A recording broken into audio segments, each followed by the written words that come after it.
Salam əzizləyicilər, hamınızı bir daha xoş gördük. Hyundai Santa Fe korobkasını sökmüşük. Korobkasında nə problem vardı, onu sizə açıqlamasını deyim. Deməli, korobkasında maşın D-də getmirdi.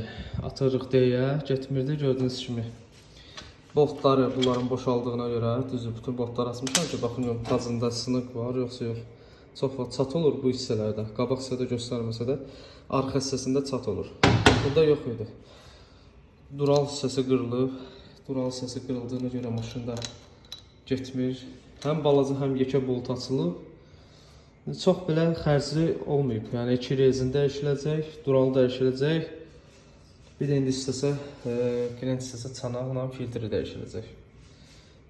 İnşallah bunları dəyişib maşını normal vəziyyətinə gətirəcəyik. Bunlarda xəstəlikdir. Bunlarda tez-tez bu hissədə bolt açılır. Bir də balaca boltlar, həmisi ki, bu xırda boltlar açılır. Benzindir, 2-4 benzindir. Ən çox da 2-4 benzinlərdə olur problem belə, boltun boşalmağı. Təzə 8 skorslarda olmur, yəni çox adam mənə deyir ki, 8 skorslarda usta bolt sıxılır, deyirəm, bəs 8 skorslarda bolt olmur. Nə də tac olmur, onlarda sadəcə friksiyonlar olur. Mən bundan qabaqki videolarıma baxmışsınızsa, onlarda çox vaxt belə dərs friksiyonlar olur. Tac olmur, nə də bolt olmur, heç nə olmur.